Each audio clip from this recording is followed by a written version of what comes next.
No, I'm the same amount I always am. Do I sound far away from my mic? Well, it's just when you got closer, you got much louder. Hold on. Going with, yeah, okay, that's fine. Let me see what mic I've got There now. we are. We are live and streaming. Hello, welcome. This is behind the scenes of AV Rant, episode number 649. Yeah. So this is the That's behind definitely the a good scenes one. version. You are being warned. This is not high quality.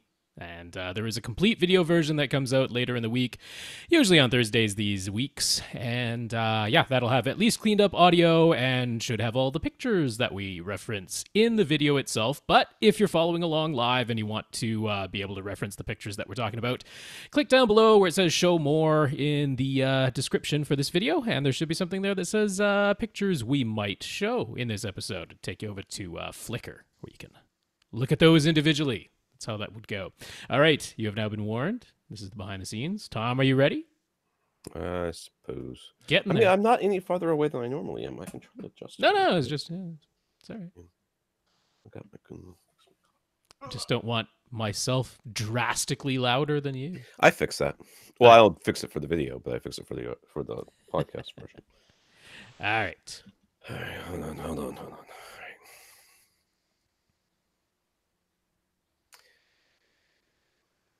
Welcome to another edition of AV Rant. I'm Tom Andry, and I'm here with Rob H. This is AV Rant. It's your home theater and AV questions answered. I bought myself a new Logitech webcam, but I haven't even opened the package yet. So maybe next week the video might be slightly better. I have no idea. It might be worse for all I know. Might not work at all. It's Windows. you should you should give yourself a good couple hours. But some of your AV Rant donations have had the proceeds have gone towards Rob buying a new Logitech webcam. And I'm We'll looking see into how that getting pans out. some headphones. Yeah. As well.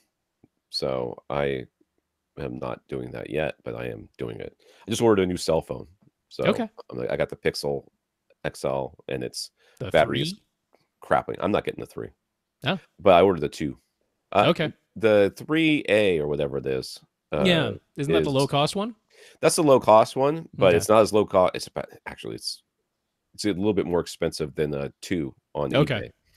But the 2s you just have better battery life and stuff like that. And that's really all I really care about. Apparently, someone at Google just nonchalantly on Twitter said, "Yeah, the Pixel 4 is coming." So that's apparently we all knew that. Yeah, I it's not a shock. No, who's the numbers keep going up every year. It's like, hey, guess what? We're also going to make a PS5 someday. Yeah, that's we right. know. We know. We're aware. They still haven't confirmed that's the name. Anyway. All right. That's this is AV Rant, the podcast that answers your home theater and AV questions. To get your questions answered, all you have to do is ask by emailing us at question@avrant.com. You go to www.avrant.com, leave us a comment there. Facebook.com/AVRant podcast is a very good way to get in touch with us. I have so many mosquito bites on my ankles. It's just so bad. I'm going to complain throughout this podcast. So, all right. Yeah, just looking forward to that. At least you're not coughing or sneezing yet. Yeah, but my son, he's been sick for almost a week now. Yeah. So next week, Tom will be back to. But he's not coughing or sneezing. He's fever and barking. Mostly fever though. YouTube.com/AVRant. If you want to contact Rob directly, it's rob@avrant.com. His Twitter's @FirstReflect. I'm Tom @avrant.com. My Twitter is @avrant_Tom. So let's thank our listeners of the week. To become a listener of the week, you support the podcast in some way. One of the ways you can do that is going to www.avrant.com and click on the Buy Us a Cup of Coffee link. There you will be taken to a PayPal donation site, and PayPal will take your credit card or your PayPal information and give us some monies. Mm-hmm. So we want to thank Jonathan for doing that. I just saw something move out of the corner of my eyes. Probably a cord. It's nothing. There's nothing over there to move. I mean, just a shadow. Just a thing. All right. So thank you, Jonathan. Jonathan, thank you for the donation. We appreciate that. And we also want to thank our 82 patrons over at patreon.com. So Patreon is a service where it's like a continuing support subscription service. A minimum of $1 a month is what you can sign up for. You get a maximum of infinity. That's right. So we want to thank our 82 patrons, including Rob. We're the first thing he's ever donated to on Patreon. So thank you, Rob, and also Carlton, who has been a patron of ours since the very beginning. So thank you both those gentlemen. That's awesome. That's patreon.com/AVRant Podcast if you'd like to sign up for an automatic monthly donation. Thanks very much to Rob and to Carlton for being two of our patrons and our 80 other patrons as well. Appreciate that. If you want to be mentioned, just email us. We'll mention That's right. Anthony bought the Focal Chorus. Oh, wait a second. If you can't support the podcast financially, just let us know what you did. So Anthony bought the Focal Chorus 706 bookshelf speakers from Accessories for Less that we recommended to him last week. He told them it was because of us. And by the way, his pair of PB1000 subs fits nicely in his 18 by 16 foot room. And his couch does shake a lot, so we're probably right that they're enough. We are right that they're enough. Just an update, enough. But congrats, Anthony, on that Focal bookshelf speaker purchase. I'm sure you'll enjoy them. And Mark ordered dual PC 2000 subs from SVS and let us know it's because of our recommendation. Thank you very much, Mark, for letting them know. And congrats on that purchase as well. Yeah, you're going to love those. All right, in the news, this comes from Carl. NASA and Lockheed Martin are developing their X-59. I know that they came up with X things before everybody else started doing X things, but I think they should just get away from it. And plus, it sounds like a comic book plane. That whatever. Anyways, it's a supersonic jet that can supposedly break the sound barrier over land without producing a sonic boom any louder than a car door closing. To accomplish this goal, a traditional cockpit will not work, so the pilot's position has been moved back between the wings, meaning no forward visibility. Instead of a window, there will be a 4K screen being fed by a pair of cameras plus preloaded terrain data. Why even put a pilot on the thing? Why don't you just drone it? Well, I don't know. This isn't a passenger plane. This is like looks like a one-person cockpit from the image that they shared. But it looks like a rocket with a cockpit way at the back. It's what it looks like. And just a couple of wings. In fact, like 4 pairs of wings. Is that what's going on? I mean, if you count the ones that are on the tail, that's right. There's 8. There's two. There's two big. 4 pairs. Yeah. Yeah. Oh, 4 pairs. Yeah. There's 8 wings. Yeah. Kind of, yeah. But in any case, I mean, of course, the reason we're mentioning this on a AV podcast is because of the 4K screens. That's fine. 4K screens are reliable. I just hope it's not connected via HDMI. I'm sure it isn't. That's the CEC kicks in and it kicks in. It cuts out every 35 seconds as it tries to reestablish its HDCP connection. All right, yeah, that's the handshake sucks, dude. Yeah. Digital Trends posted a handy guide for limiting your Netflix data usage and bandwidth for anyone dealing with data caps, especially on for mobile devices. So we'll have a link for that, avrant.com. We post the links for the things that we talk about. So yeah, it's just a handy guide if you're ever like, I want to not use 7 gigabits or 7 gigabytes an hour, which is, if you've got the full 4K and HDR. And I mean, you can watch Netflix in HDR on certain mobile devices, but to get that, you have to be on the 4K HDR stream. So it could be using as much as 7 gigabytes an hour, which if you're on a mobile data plan, you probably want to limit that. So a handy guide that Digital Trends posted, that's good. And Amazon partnered up with Toshiba to release a new budget 4K TVs with Amazon Fire TV built in. And in an interesting twist, they support Dolby Vision, but not HDR10 Plus. So yeah, Amazon has been like the biggest supporter of HDR10 Plus as far as content goes. Right, because you could stream 10 Plus, right? Yeah, you could stream from Amazon Prime Video in HDR10 Plus, and that was like one of the very few places you could get HDR10 Plus content, but their own TVs that have Amazon Fire TV built in, they're being made by Toshiba, and Toshiba is using like other OEM things to make that. But going to have Dolby Vision in there, which Amazon Prime also does support on a very limited amount of content. All the things that we've been seeing, like basically all the TV manufacturers that used to support HDR10 Plus are now supporting both that and Dolby Vision. Samsung is like the last company who's like HDR10 Plus only, no Dolby Vision over here. So it just seems as though things are moving Dolby's way. That's all. So so there's a 43-inch, which will be $330, 50-inch, $380, 55-inch, $450. These prices are ridiculous, and so all of these will be 60 hertz screen panels, and they'll be edge lit, so no local dimming. So don't buy them. Kind of. I mean, as pointed out, Vizio's lowest end 4K HDR capable televisions are also Dolby Vision compatible. They have, I mean, you can call it full array local dimming, although it's like 8 zones or something ridiculously small, but still a full array backlight in the back, not edge lit. It's still going to be superior, and they're actually even less expensive, like retail prices than these. So, I mean, these are competitive. It's not as though they're drastically more or less capable or something like that. But it's just that these aren't like the greatest prices ever. Although I'm sure, Amazon Prime days or whatever, it'll be super cheap. Right. And they're going to get top recommendations and everything else. And oh, yes. Yeah, that's fine. Whatever. I saw somebody walking out of Sam's the other day with like a 65-inch Magnavox. Magnavox. I was like, could be. They still make TVs? They're still around. I was shocked. How? Like how Westinghouse is still out there with their TVs somehow. Westinghouse still makes TVs? Westinghouse, sure. All right, some comments from listeners. Robin wanted to thank us for taking the time to discuss his corner TV setup and wanted to let us know some results after following our advice. So this is a guy, I think we talked about it for the last 2 weeks or so. Oh, yes, yeah. He's had that corner TV with the door that opens, and is that right? The door that opens? Not the door that opens, no, but this is the large room where we've only ever seen the view where there's an entire room this size behind the camera. Right. But yeah, no, this corner television setup, yeah. All right, so we told him to move his subs. We told him to space out his speakers. We told him to do a couple other things. He put his front left to right speakers farther apart, and it really improved his imaging and panning. In fact, the improvement was so great that he no longer feels the desire to further upgrade his speakers. That can be the case.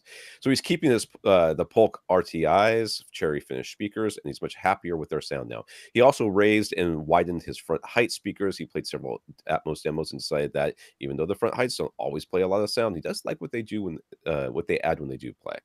And he already has them mounted and wired up, so there's no reason to remove them. He's still deciding what to do on the subwoofer front. The corner TV placement is staying, no moving that, but he feels much more informed and headed in the right direction. So congratulations. That is great. Okay. Happy to hear all of that. Not costing you any extra money, so that's exactly the type of improvements that we like. Right. And to all the listeners out there and the people that you talk to, placement is just so underrated as how important it is. People are like, should I buy new speakers? My speakers sound like crap. I'm like, probably not. Probably you have them stacked on top of each other behind a book. That means it's just, I've seen some just crazy setups where people have like this diagonal pattern like stand, like a bookshelf stand, and they put their TV on top of it, and then they put the speakers inside. But because it's like it's got like diamond shaped little cubbies for these books to be on, they don't. They're not. They're like down. They're well, they're not. It's not just that they're tilted, but they're not in line with each other. Like the right speaker will be up high, the center speaker will be in the middle, and the left speaker will be low. And they're like, things don't sound right. I'm like, yeah, think. Yeah. Well, so by no means was Robin's placement crazy or anything like that. But we were just we heard what he was describing. We're like, that could probably be improved with positioning, and indeed it was. So that's right. To hear about that. And how many times have it's just been like, pull your couch forward off the back wall, and very often. I mean, just put something fluffy back there, and people are like, oh my god, it makes such a difference. And that's what we're here for, really. It's just to point out those sorts of things that we can help you out with, so that you don't have to spend any money. That's really my goal. It's to help everybody without them having to spend any money if they don't want to. If you want to, though, we can totally help you with that. All right, some questions. David, on the Epson Refurb website, they had the 5040 UB for $1,150, which seemed like an excellent deal. Naturally, the 5050 is the current model and it's selling for $2,700 to $2,800. David would like to keep his budget closer to $1,500, but he wants it all. Of course you do. Well, you want low price and all the features, which, isn't very common to be able to find. We'll do that way. The P3 color, excellent black levels and contrast, true 4K resolution at $1,500, and HDR. Would either the BenQ HT3550 or the HT5550 get him closer to his goals than the 5040? Well, I'll just tell you outright that it depends on what your goals are. Like, what you have to rank these things. He's stated those things. He wants all the stuff. I understand, but in reality, though, what is the most important things to you? Is it black levels? Because one of these is going to do black levels a lot better than the other one. Is it the wide color? Is it the 4K? Which is, you got to give us a ranking here. But anyways, we'll go on.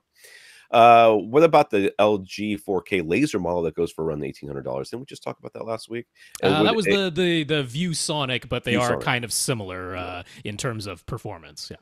And would a JVC just beat the pants off of all of these? How much more would he have to pay to get one of those?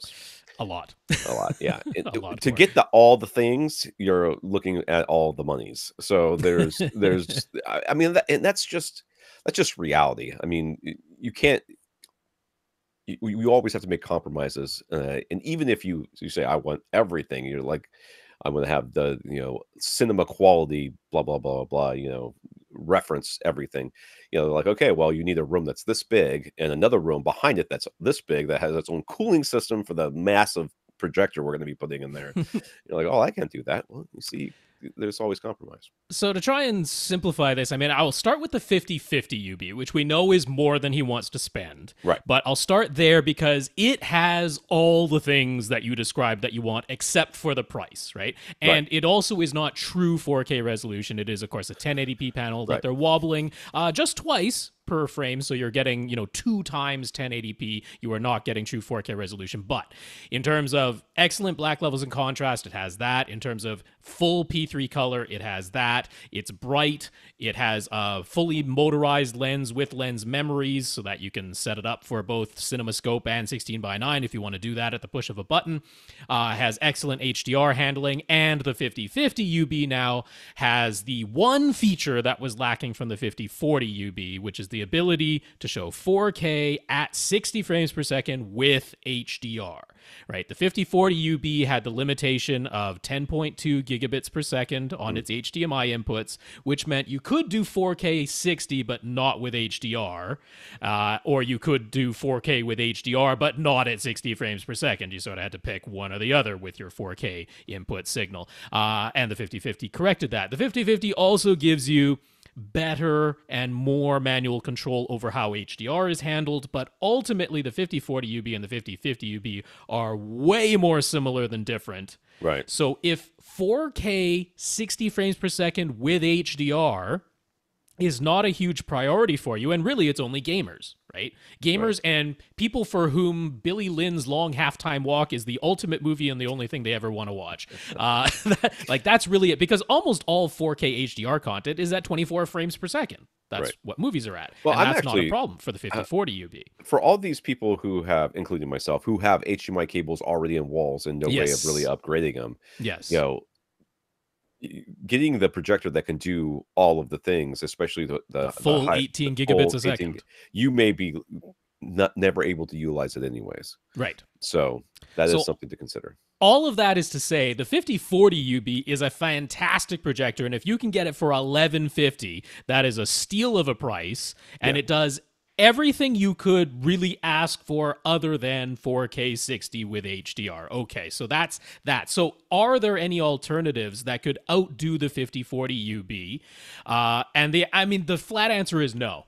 Whether it's the ViewSonic or the LG that use a laser, they still don't have the black levels or the contrast that the 50/40 UB offers, and they don't have the P3 color. The BenQ HT 3550 and 5550, well, they've got a filter there that gets you closer to P3 color. It's still not as wide as the Epsons, but it's pretty close, so I won't knock them there. They do use the DLP 1080p chip that they wobble 4 times every frame, so technically you are getting full 4K resolution. Every frame you're getting all of the pixels, but it's still wobbling, and you get the halo of light around the whole image as a result of that 4 times wobbling. And then the main thing, though, is the black levels and the contrast. They just are not the equal of the ultra black Epson projectors, and that's really the thing you're going to notice the most.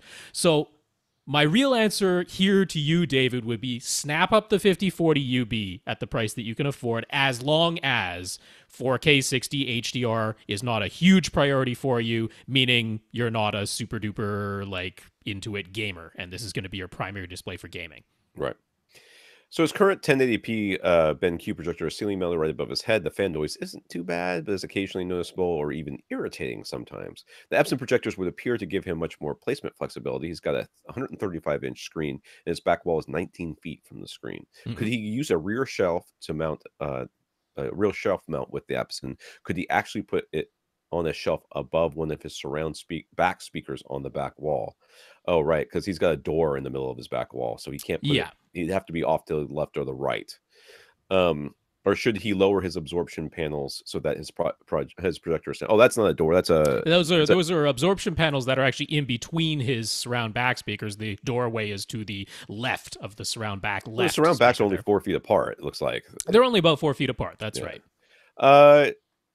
I don't know. I don't know what the lens shift is on this thing, but I mean, if it's one of the Epsons, if it's the 5040 UB, it has tons of lens shift. 19 feet. So, I mean, the 19 feet is the actual back wall from the screen. So you got to remember the lens of the projector is going to be like 1.5 feet or so, about 18 inches in front of that, which is completely fine. So a rear shelf mount for the Epson completely makes sense. It's quieter than your existing BenQ to begin with, although when you go into HDR mode, you'll probably want to use the high lamp if you really want to see HDR, which means it'll be about as loud as your current BenQ, because it's still quieter overall, but in high lamp mode, it'll be about as loud. But hey, back shelf mount will definitely help you there. Now, as far as does it have the lens shift ability to that, you leave your panels where they are and you put the shelf above, say, your surround back right speaker, you totally could, because it's got lots of horizontal lens shift and vertical lens shift.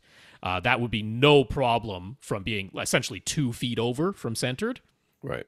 That'd be no problem at all. Basically, if you have it anywhere within the side frames of your frame, in fact, even a little bit more than that, I think it's got like a 57% of the width of your screen lens shift. So it's gonna be like a little bit outside of the side frame. So totally fine if you want to. Aesthetically, just looking at it, you might want to center it, but there's no need to. You could totally leave things the way they are. Put a shelf above your surround back right speaker, and that's where your Epson lives. So Netflix says that if you want to watch 4K, your display needs to be able to do 4K at 60 frames per second. Isn't the Epson 5040 limited when it comes to 4K? Is Netflix 4K on the Epson not possible? Well, it doesn't do 60 frames per second, but there's no way that you can, as long as it's 4K without HDR. Oh, right? Okay. So it could do 4K 60 without HDR, or it could do 4K 24 with HDR. So it should be able to convert that anyways, right? I mean, it's just... Yeah, no, I mean, it can do it because the 4K 60 is going to be like the menus, right? But the menus aren't in HDR. Okay. And then when the content comes on, you just have to make sure that whatever you're using to play Netflix will switch the frame rate for you. Because if it's one of the devices that keeps the frame rate locked, then you would run into the problem of, it's 4K 60 all the time, so I wouldn't be able to get HDR. What I would highly recommend is to use an Apple TV 4K. Because if you use an Apple TV 4K, you would actually set the default video output of the Apple TV 4K to be 4K SDR. That should be your default output, and you can lock the Apple TV 4K to always use 420 chroma subsampling. And if you do that, that'll help a lot. That reduces the bandwidth being used by a lot instead of it being the full 444. So set the Apple TV 4K to always be 420 chroma subsampling, set its default to be 4K SDR, and then tell it to match the frame rate and dynamic range of whatever content you're watching.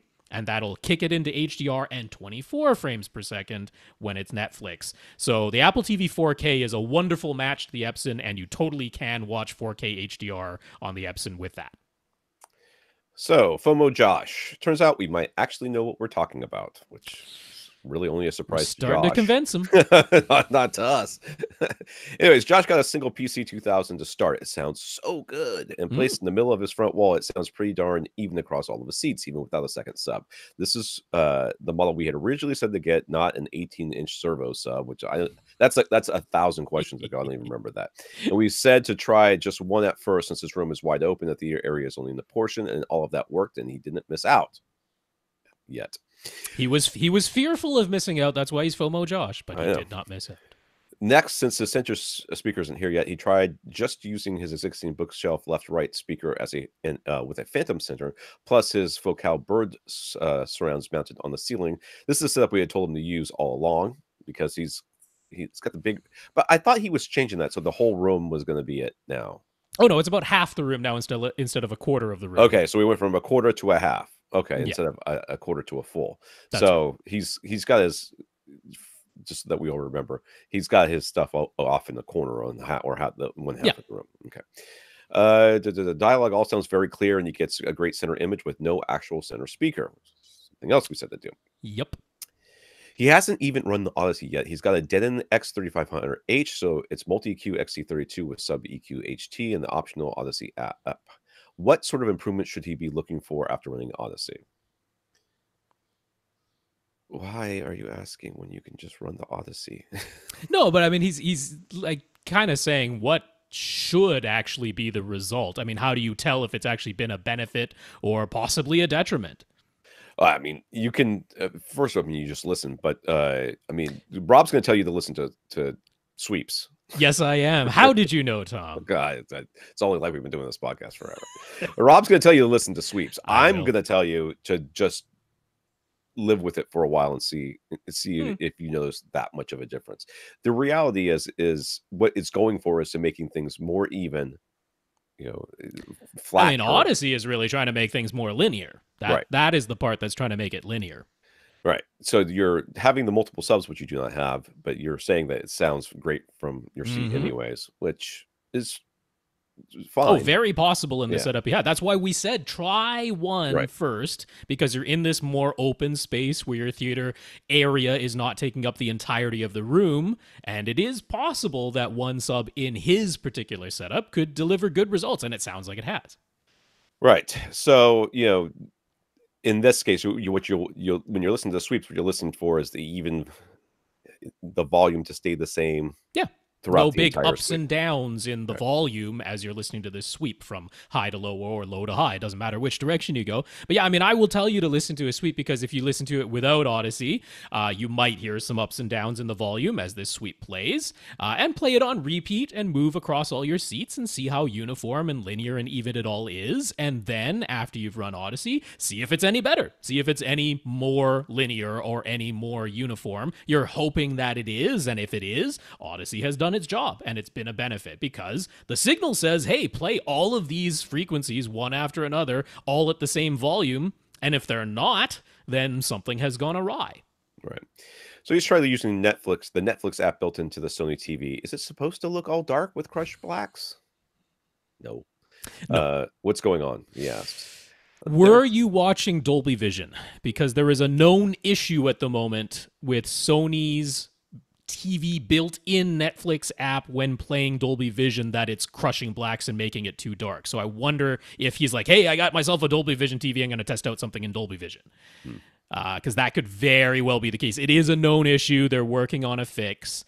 But we instructed Josh to get an Apple TV 4K. Use that. It's the best Netflix player. Use that.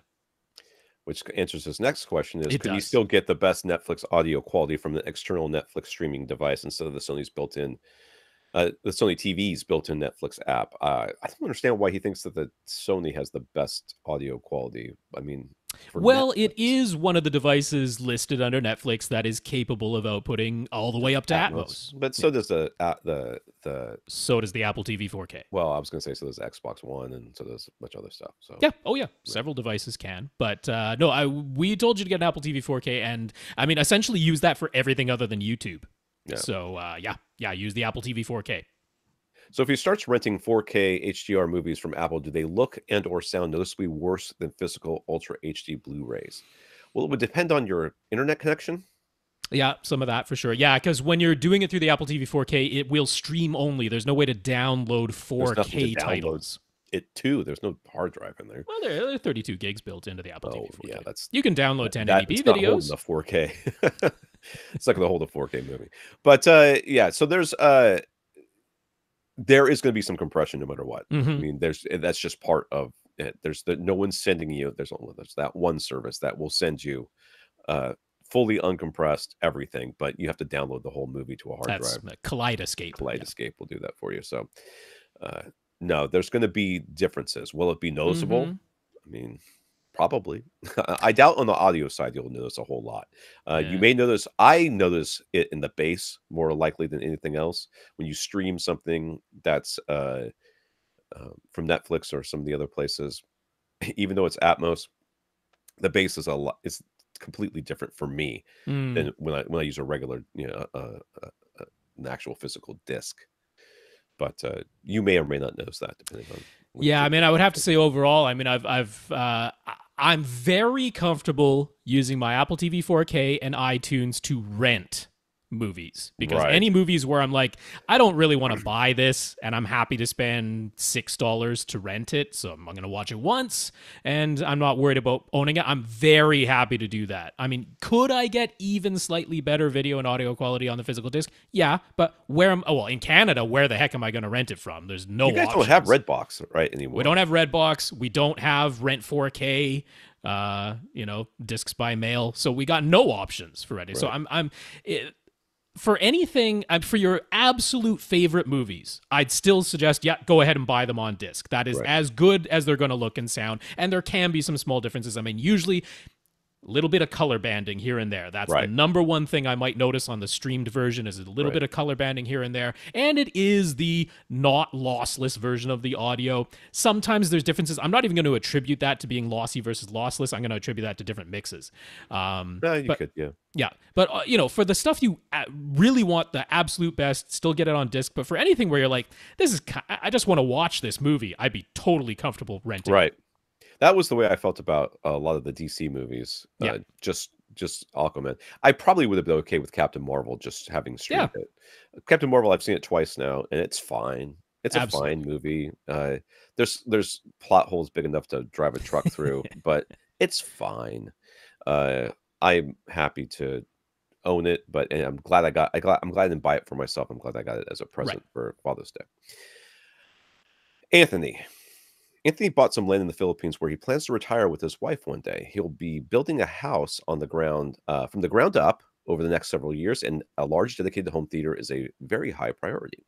He wants 2 rows of full recliner seats, at least 4 recliners in each row, but possibly 5, since he wants a perfectly centered seat for himself. Yeah, man, if you don't want to sit on the hump, you're going to have to do that. Or you can get... you can do like the one in the middle flanked by 2 love seats. Or the 3-seater couch in the middle and then 2 more seats, something like that. Yeah. I like, yes, I agree. I like to have that perfectly centered seat for myself. He'd also like to have a 3rd row of bar stools with a counter behind the back row of recliners. They have already planned on 12-foot ceilings throughout the entire house. Woo! I wonder if that's a heat mitigation thing. Might be. I know, New Orleans is like there. That. Yeah, fans with the high ceilings in New Orleans is very, very common. So he's considering dimensions of 29 by 19 by 12 for the theater. Do those make sense? 29. So he wants a table with bar stools. In front of that, he wants a row of seats, and in front of that, he wants another row of seats. Correct. Yeah. I mean, that's actually a little bit more than you need. I mean, I don't know. Some of it depends on screen size and how far away that first row of seating is going to be from. Right, that's true. That's true. Yeah, I'm thinking speakers too. It's like suddenly your surround back speakers don't make sense anymore because you've got they're very far away. Not only are they very far away, but they basically have to be on the ceiling in order to get a line of sight to the front row. So, although he's got 12-foot ceilings, so they're not on his ceiling necessarily. That's right. That's true. That's true. Yeah, so I mean, these dimensions work, is what I'm. Oh, getting yes. At. Yeah. These dimensions work. Oddly, though, they might be a little bit bigger than I might even recommend, even for the setup that you suggested, because I mean, unless you're going to spend a heck of a lot of money on a crazy projector, going bigger than 150 inches. I mean, 150 inches for me really pushes it on any normal consumer projector. I'm more comfortable with a 10-foot wide screen, a 137-inch diagonal screen. That's where I feel comfortable. 150, what is that? 130 inches wide. So 150 inches diagonal. That to me is like the max. Right. And if you had that, I would sit 13 feet away from it. So I guess it kind of depends on what else he wants in this room. So I mean, you're talking from screen to eyes, maximum of 13 feet to the seat that you care about. Is that going to be the second row or is that going to be the first row? Yeah, that makes a big difference. And then if you are you talking about false wall and then putting all the speakers behind the false wall? I certainly would. I would certainly recommend having a false wall in here because, I mean, if this is what you're doing up fully dedicated theater, why not? Yeah, why not? Exactly. Yeah. And then you basically so there's that distance to consider too. And you may just want to say, I want a 29-foot long room because it's the way it works. And then you have a huge amount of space behind your your screen where you use it for storage or whatever. Yeah. You know what I mean? I mean, the 19 feet wide, to me, if you do end up with 5 recliners across, the 19 feet wide works really well. I would say you probably don't want any smaller than 17 feet wide, right? 17 feet wide, you could do the 5-seater couch or the 1 seat in the middle with 2 love seats on either side. That would work with 17 feet wide. So I wouldn't go smaller than that, but 19 feet wide totally makes sense. I would go 27 feet long. I think 29 feet long is more than you need and starts to put those surround back speakers crazy far behind your primary seat. So I might go 27 feet long, which would still work. Maybe you land somewhere in between a 135 and a 150-inch screen. If you do that, maybe you're 12 feet away from the screen with like a 146-inch or a 145-inch screen or something like that. Land a little bit in between. So I would be like 27 feet long, 19 feet wide, that's fine. 11-foot tall ceiling, just so you're sticking with that prime number, which should be easy. If the construction is 12, you can put in a false drop thing and run all your wires up there and put your lights into a drop tile ceiling that isn't actually cutting holes in the physical ceiling. That type of stuff could be very handy. So he says, should he have the seating risers constructed as part of the framing for the room, or should he just build a rectangle and put the risers in later? This is an interesting question. It is. Because the upside is if you have it built as part of the room, then it's a little bit easier as far as just peace of mind, just getting it all in there, getting it all set up, and then you carpet the whole thing. And the plans for any wiring, like you're probably going to have electrical outlets for your recliner seats, that type of stuff. It'll all be planned with your architect, with your builder to make sure that all that stuff is in there. Yeah. But do you know what chairs you're going to use? Because sometimes that makes a big difference as far as your height of your riser is going to be. If the front chairs are pretty low and with low backs, well then your back ones don't have to be quite as high to see over the top of them. There's that to consider. Plus, if you put the riser in later, you have the option of doing something as far as acoustics with this, making it very inert, turning it into a big old bass trap. You have those options. You do have the option of making it a resonator. We do not recommend that here, but some people just have it in their mind that they want to do it, so you have that option too. A bass shaker for your whole house. I'm in favor of planning. And it sounds like you've got the time, right? He's not in a time crunch for this. So if there's, lots and lots of planning being done, I'm certainly not opposed to having it built in as part of it. That will help with making it inert. You can make sure that the construction is all there so that these risers don't move at all, that they do have solid. To be, and that's something that you have to talk about your contractor or your architect. They have to be overbuilt. Yeah. The riser does. It's going to be to the point where they're going to be like, why? Like, because I'm going to put enough base energy into this room that it's going to try to shake everything, including this floor. It needs to be inert. It has to be overbuilt. Braced, damped. Yeah. Braced, damped, yes, and filled with insulation. Yeah, and filled with insulation. They're like, no one fills the floor with insulation. I do. Doesn't make sense. Yeah, but filled with insulation, and then with the ability to have air move in and out of those cavities so that the whole thing is acting as a bass trap. I mean, honestly, explaining it to your builder might be enough of a hassle that you're like, you know what, just build a rectangle and I'll put the things in later. Because I mean, if you build the rectangle, you can always add the risers later. The only wrinkle in that is the electrical side of things. That can be a bit of a pain to try and retrofit, because if the electrical outlets have been put into regular areas, then technically you still have to be able to access those junctions to be within code, and that can be an issue if you don't want to rewire. So since you have the time to plan, I would lean towards planning this out, having it all part of the construction, and talk to your builder along the way to explain what it is you're doing and why you want these inert and filled with insulation. Yeah, I know why this guy, I know this guy's planning on retiring here, which means that this is the last house he's going to ever own. But realistically, having a built-in riser into a room is not optional, not optimal when it comes to resell at a later date. You're right about that. Yeah. So even if you have your builder, you plan out the riser, I would have them still build it detachable. You know what I mean? I still would. I just think that it's not. It's a good point. if not, you're going to end up somebody is going to end up having to tear the thing out at some point. It's going to cost somebody a whole bunch of money to do that. That's all I'm saying. Okay. Steven, Steven's from the UK. He says he recently discovered a podcast and he's found it really interesting. He considered himself well-versed in AV, but now that he's heard us, and he's appreciated what we bring to the conversation. He runs a 5.2.4 setup using M&K speakers and a Ken Kestrel Kreisel. He's the K in M&K. Ken Kreisel. He is, yeah. He is. DXD808 sub with a Marantz. I guess it got two of those because it says subs.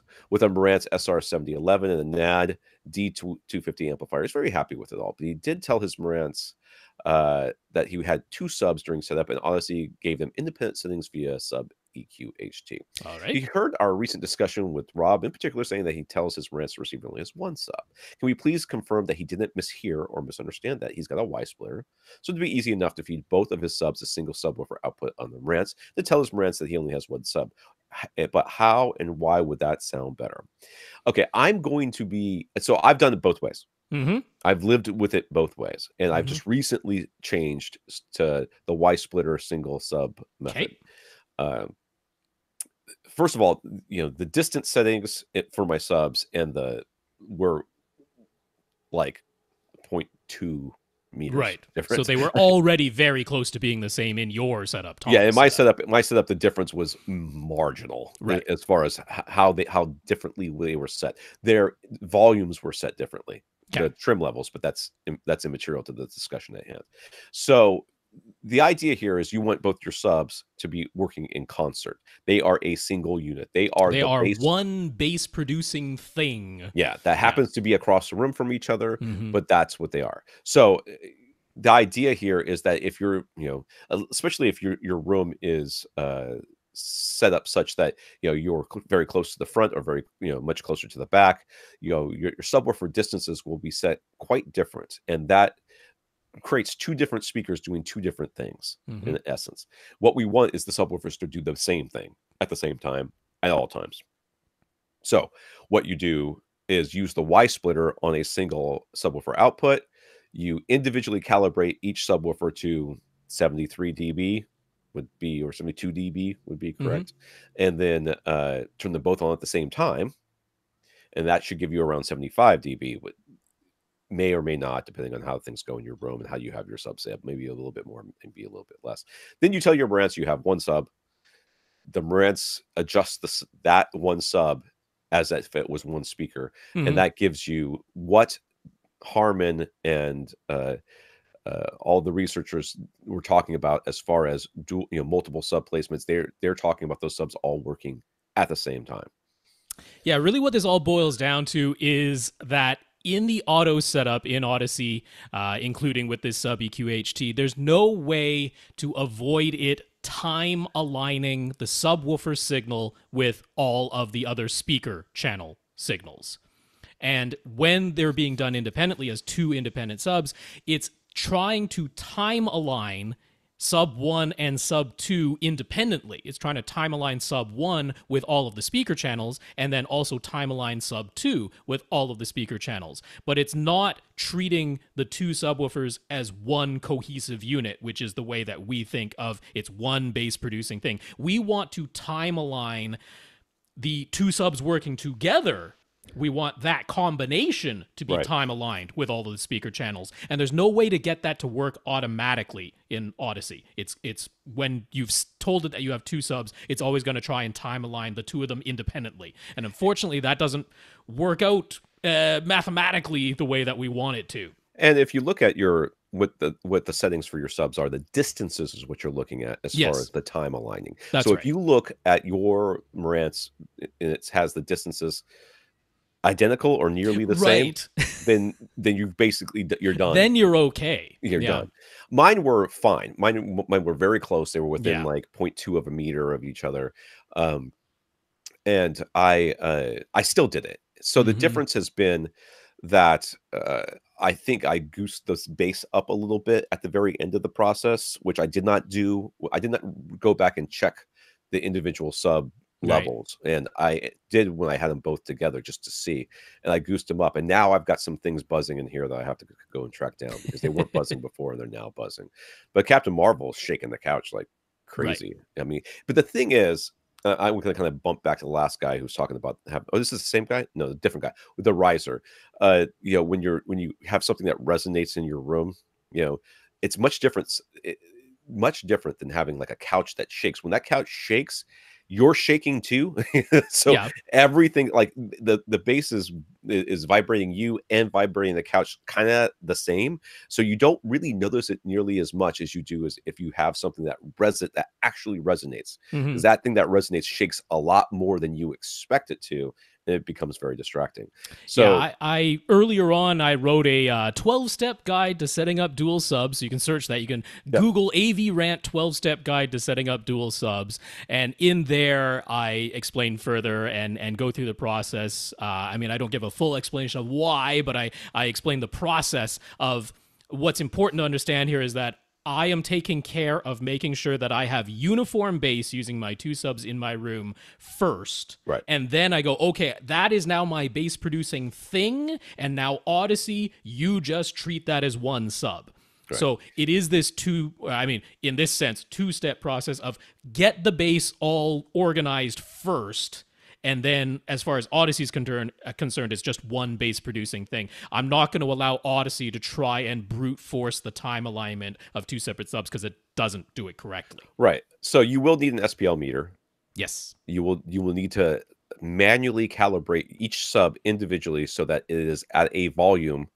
73 is what we will recommend, though. Even though I did that, the Odyssey still didn't like what I did. But they were both calibrated to the same volume level at my seat, so yeah, I knew that was fine.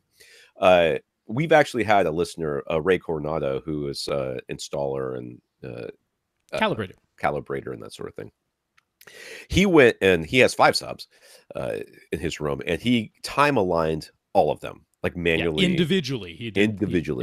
And at the end of it, and it took him, he said, what, like half a Saturday to do that? Oh, at least, to get all that stuff like perfectly time aligned. He said in the end it sounded worse. Much, yeah. From seat to seat, the uniformity was much worse than just feeding them all a mono signal, leaving them where they were. He didn't even change any phase knobs or anything. But, I mean, he had 4 of them in the 4 corners and then 1 right behind his seat. And the 4 in the 4 corners, that should work. You shouldn't have to change any phase knobs or anything. Sent them all a mono signal, and that gave him much better uniformity and linearity, which is what you're after. Yeah. All right, Carl. Scott Wilkinson was the MC for the Value Electronics TV shootout that we mentioned last week, in which the Sony A9G OLED was crowned King of TV. Scott mentioned that they used a Matrix HDMI switcher with HDMI cables that were all the same length to make sure that all the TVs were getting an identical signal from a single Kaleidoscape server. Was that really necessary? Could different HDMI cable lengths actually make a difference in the picture quality? Yes. To an extent. I mean, some of them could go all sparkly and drop out. Yeah. So if you're sending max bandwidth through a cable that's 10 feet long, and the cable is perfectly capable of letting all of that through without any signal or enough signal loss for it to be a problem, and then you take another cable that's 30 feet long and it can also send through the max bandwidth with no problems, then you are correct. It is not necessary. No, I'm certain this was to appease the people who are taking part in this subjective evaluation of these TVs, because there was nothing objective about this shootout. This was a purely subjective look at them, give them a score. There were some things that they were giving a score to that made absolutely no sense that I'll get into in a minute. This wasn't necessary at all as long as the cables were passing the signal without any dropout sparklies or anything like that. They absolutely didn't have to be all the same length, but I'm sure that was to appease certain people who would complain if that weren't the case. Well, and I mean, that's just from a methodology standpoint, making sure all things are equal. Right, yeah. Get rid of as many variables as you possibly can. You're just trying to eliminate bias. Now, we know that, and anybody who knows anything about HDMI cables knows that they either work or they don't. Yeah. There's a very little gray area there where you're getting the picture, but it's kind of screwed up. But there's no like, oh, I think this might have made a little bit of a difference in the black level. That doesn't exist. But there are people who believe that it does. They do, and they are wrong. They also apparently have a ton of free time to complain about it on the internet. Yes, they do. So it's just easier. But in general, when you're putting together a test of any kind, you should try to equalize all the potential sources of bias. Yeah. Even though this one wasn't really it. He mentions that they use a 30-foot copper passive HDMI cables from a company called Metra. He was impressed that the signals remained rock solid even at that length. 30 feet is about as far as you can go with a passive copper cable. And they had objective measurements to show that they could carry 24 gigabits per second signals. So Scott said he recommends them. But are those really differentiators as a reason to buy Metra brand cables versus any other brand? Well, honestly, knowing that a 30-foot cable can put out the full bandwidth is a reason to buy that cable. Sure. That is a reason that I would say, okay, yes, because there are 30-foot cables that will technically pass a signal as long as it's 30 frames per second, or 24 frames per second, or 1080p. They won't necessarily do that easily. So I mean, even Blue Jeans, because Blue Jeans is exceedingly honest in their measurements and stuff, even they won't say for sure at 30 feet that their top passive cable will do that for sure. I mean, it will. I'll say that it will, but Blue Jeans will say, well, technically, we don't have the certification and all the measurements to say 100% that it will. Whereas Metra appears to, I don't know. I mean, it was third-party testing that was being done, and it seemed to work. So, I mean, that's fine. If this is what you're doing, I don't have any beef with that. I don't think you need to pay as much as they charge for their cables to do that. Yeah. I mean, if you are starting to get to those type of links, hey, maybe you transition over to an active HDMI cable so you don't have to worry about it. But yeah, I mean, all of it is totally fine, but no, I don't think you have to use their brand of cables. That's right. I mean, but if you were at the store and you're looking around at cables and you need 30 feet and you don't have access to active cables and you can't wait, you need something now, and you have a Metra cable in front of you, I would be 100% okay with you buying it, because I mean, basically, when I needed a longer cable for this room, I went to the store and bought them all. Yeah, I bought every brand that they had, and then basically just hooked it up to the projector I was using and hooked it up to a PS3 to make sure that because I had a bunch of 30-foot cables, but none of them would, pass the full. Yeah. At least what I was. So I will just mention on that Value Electronics shootout, they had one category which was SDR dynamic range, and I was like, how is that a subjective SDR dynamic range is from 0 to 100 nits. That's what it is. How can a TV be better or worse at that when all of them can go to at least 700 nits? Right. That category made no sense to me, but whatever. They still gave it a score. Yeah. Scott says he's now an 8K convert, primarily because screen sizes just keep increasing. So what do we think about that? I mean, the only reason that you need to be an 8K convert is if your screen size increases, but you do not increase your viewing distance. Yeah. So, yes, if you're planning on sitting a foot and a half away from a 65-inch screen, then I think 8K is really important for you. Mm-hmm. I also think it's important for you to sit further back away from that stupid screen and then get 4K or 1080p. Honestly, I'm still not a 4K convert. I know. I'm sorry. I'm not. Honestly, HDR, yes, okay, I'm down with it. But 4K is still. I have never seen a pixel in my home theater. Never seen a pixel in my home theater. And you've got a projection screen, and you don't sit that far away. No, I've gone beyond resolution count stuff. I'm fully on board with this. Let's get to modular displays, where what I care about is the pixel pitch, how close are the pixels to each other, and then the resolution ends up being whatever it is based upon the size of screen that I stitched together from the modules. I actually am fully in favor of that, and I don't care what the end resolution ends up being. Right, so you end up buying pixels that are further apart. If I'm sitting farther away. If you're sitting farther away, because you need to buy more of the panels. Yeah, so you end up bigger image. Make the bigger image. So you still get a 4K or 1080p, whatever it is. Whatever it is. Massive. I really don't care what the end pixel count is. They need to be close enough together that I'm not seeing pixels from my given viewing distance at that screen size. That's all I care about. So he says he doesn't expect there to be an 8K physical disc format. Do we agree? I do. I don't really expect there to be a 8K disc format. I mean, we're seeing not great sales of Ultra HD Blu-rays. It's because they're stupid expensive. And, the only thing they really offer, first of all, I don't know anybody other than us no one has ever asked me about Ultra HD. Yeah. No one's asked me about I that. know. No one It's ever. just not a thing. I mean, is any normal consumer going, well, I know we have Ultra HD Blu-rays, but I've got to have 8K. It's just not. I think they've kind of reached the point where consumers don't really want any more or feel any need for it. I don't think there's going to be an 8K physical disc. If we have 8K content, I think it'll be downloads and streaming. I honestly, and I'm kind of coming around this from a different perspective, maybe, but I'm very uncomfortable with the direction that a lot of media is going right now towards essentially content you don't physically own, that you don't have physically in your hand. I mean, because in the end, even if I decide never to, to get rid of all my VHS players and my VHS, Star Wars and Die Hard collector's editions, I can't view them. I still own them. Yeah, I still have access to them if I want to. Whereas, if this, Stadia, whatever it is, I know that Google Stadia thing. I would never buy a game on Google Stadia. Never. Why? Because I do not trust Google to keep Stadia going. Well, it's not just keeping them going. It's like you just have no access to it. It's not yours. It's theirs, and they can take it away anytime. Even though you bought it, they can just take away your access to it. Like, I am not interested in having I'm not interested in buying an 8K anything.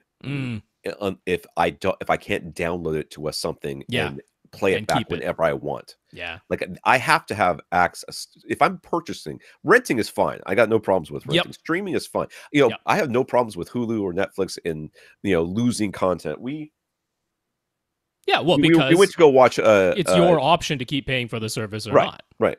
We went to watch The Good Place, and I went to Hulu where I normally watch it, and it's gone. The first 2 seasons are gone. So I went to Netflix and watched the end of season 2 because I couldn't remember what happened, and then we went to go watch the beginning of season 3 on Hulu, and it's not there.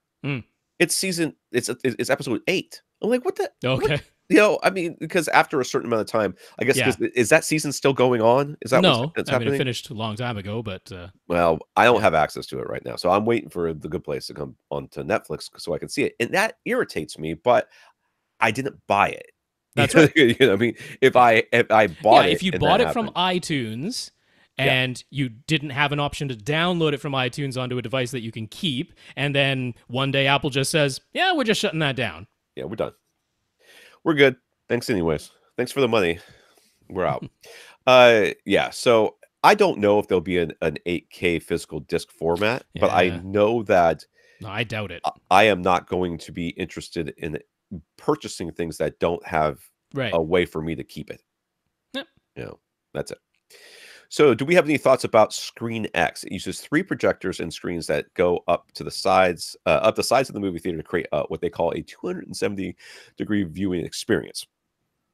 Yeah, I mean, I've experienced stuff like this before at like Disney World and Disneyland and all that stuff. It's annoying and fine, but it's also distracting. Like, this isn't the way I want to watch full blockbuster movies. No. I mean, if it's a thing like Omnimax, where it's created for this, that's part of the experience, is this wraparound thing. Okay, sure, that's fine. That's a novelty. I don't particularly want to watch. I think they're promoting, the next Spider-Man movie is going to be in this format. I'm like, I'm not super into that. Also, there was Barco Escape, which was this exact same thing. And if you go to Barco Escape's website, they're like, yeah, we shut down. So that's how popular Barco Escape was, and ScreenX is exactly the same thing. Well, I just don't see what value that adds. Like, if it's not where I can see it, if I have to turn my head to look at it, if I have to look over the top of the dude who's sitting next to me, to see the thing, then I don't know how that, Yeah. how No, that it's adds a thing to anything. try and get people out of their homes and into the movie theater. This is something you cannot get at home.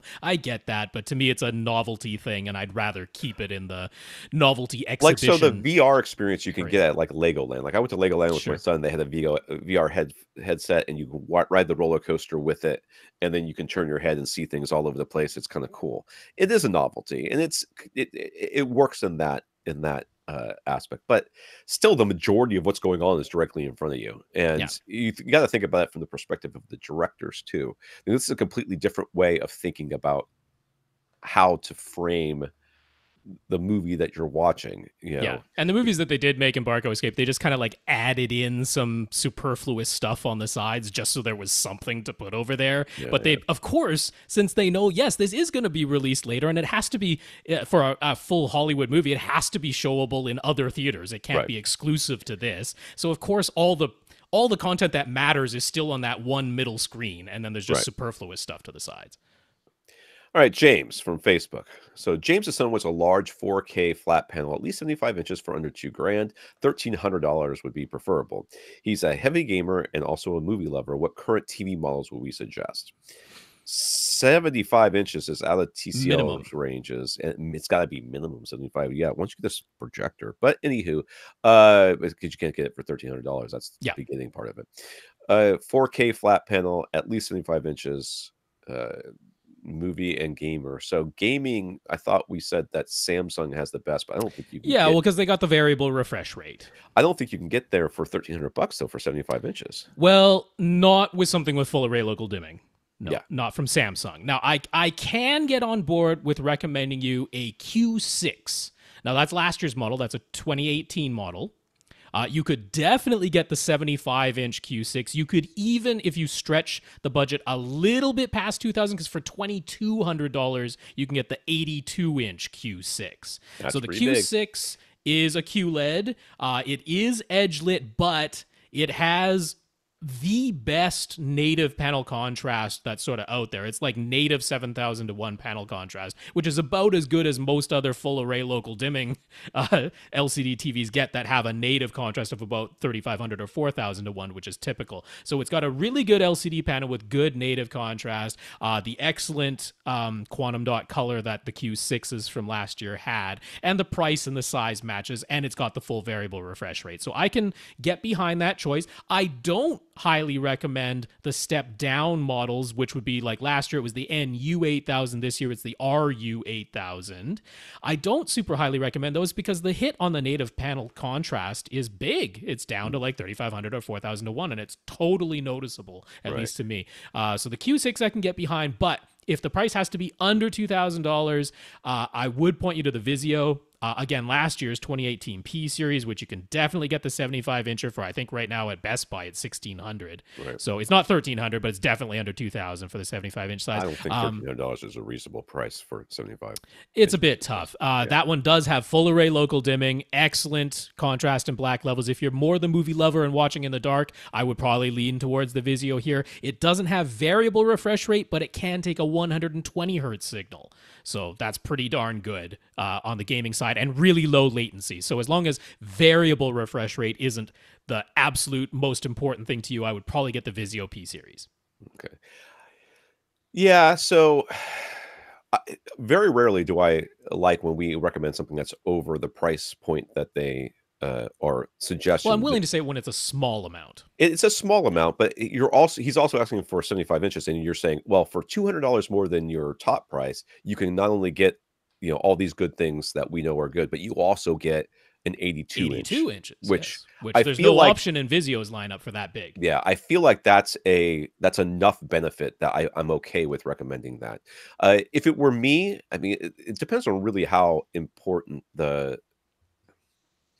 it really depends on how important the gaming is to you. Because for me, the Vizio is still an excellent gaming TV. It's just not variable refresh rate if that's the number one thing you want. Yeah, I would be 100% okay with that Vizio.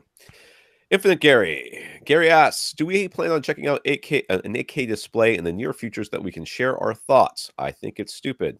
Ta-da! With extremely little 8K content available and no clear plans for an 8K disc format or 8K streaming or broadcast in the USA, do we agree that it all comes down to how much better upscaled 4K content looks on these 8K displays? And what about broadcast and cable TV? That's mostly still 1080i or 720p. How are those going to look? Dude, scaling from 4K to 8K, it's not an issue. I mean, it's scaling from 1080p to 8K is not that difficult. These are not like scaling is stopped being important like once we hit. Although 1080p. Going all the way from 720p or 1080i, that's different. That can be a bit fuzzy. That's different. But no, I think this whole 8K thing is. I mean, I know NHK over in Japan promised it. They're like 2020, we're going to broadcast the Olympics in 8K. It's going to be super high vision. They didn't even envision HDR at the time, so It was just about resolution. It was still going to be Rec 709 color. I mean that's what. But they promised it, so it's like they had to do it. But I just really don't think it's important. No, I don't think so either. I honestly, I don't see how we're going to see an 8K display and not have the differences that we're noticing be about bandwidth. You know what I mean?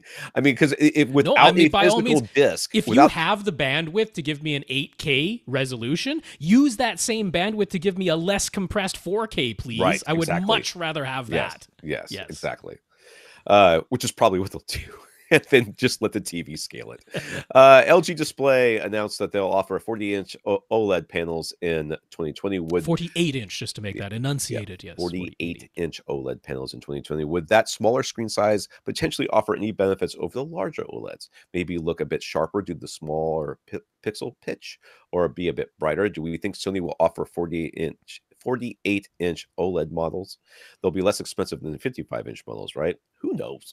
I mean, they may charge more because there's. I would absolutely assume they'll be less expensive. I would absolutely expect Sony will offer one. If LG does, Sony will. So those smaller, the smaller panels, I mean, are just for essentially people who don't want to spend as much money, and people who are sitting really close to things, or just have a smaller space. Like I've been saying, in the UK, they're clamoring for smaller than 55-inch because their living rooms are small and the space is tight, and they just don't want 55-inch. They want something smaller than that. Yeah, the 48-inch display, isn't unreasonable for a lot of gaming solutions that where you're sitting at a desk. That is not an unreasonable size for that situation. So, there is call for this, and the problem, of course, is the pixel density. Getting this pixel density, that's that dense at that, because it's still going to be 4K resolution, but that means the same number of pixels in a smaller amount of surface area. I mean, could it look sharper from closer? if you're a nose lengths away from the 48-inch, it'll be a little bit better, smaller, tighter pixels than the 55-inch. I wouldn't expect it to be any brighter. It's the each pixel is still self-emissive, so they're not any brighter. Brian recently started listening to our podcast after a friend recommended us to him. He said, "Who's your friend?" So we can make him listener of the week. Let's do that. Brian has really enjoyed listening, and he subjected his wife to 8 hours of AV Rant during a road trip. Jesus, lady, I am so sorry. I know, right? Brian, make her listen to this part only, okay? Because we are sorry that your husband did this to you, or girlfriend. Was it husband? Wife. Yes, husband. All right. She isn't super into home theater, but she enjoyed our podcast. Well, she is a nice woman for lying to you. That's right. Going along to get along, I think. But thank you. That's good. Thank you. I mean, if she didn't actually divorce you or force you to turn it off, then it wasn't that bad, right? We know that. Oh my God. It was like watching Ever After with my wife. She was totally into the show, and she's like, "You like it, right?" I'm like, "Yeah, sure. It's not bad enough that I'll divorce you over it. I like it." I straight up hated that show. Okay, so they're finishing their basement. He says he has it framed now, and it appears from his photos that the exterior walls have been insulated and drywalled, and now he wants to focus on wiring before any more drywall goes up. The theater area will be going to a section of the basement that's approximately 28 feet wide by 22 feet long, 9-foot ceilings throughout the whole thing.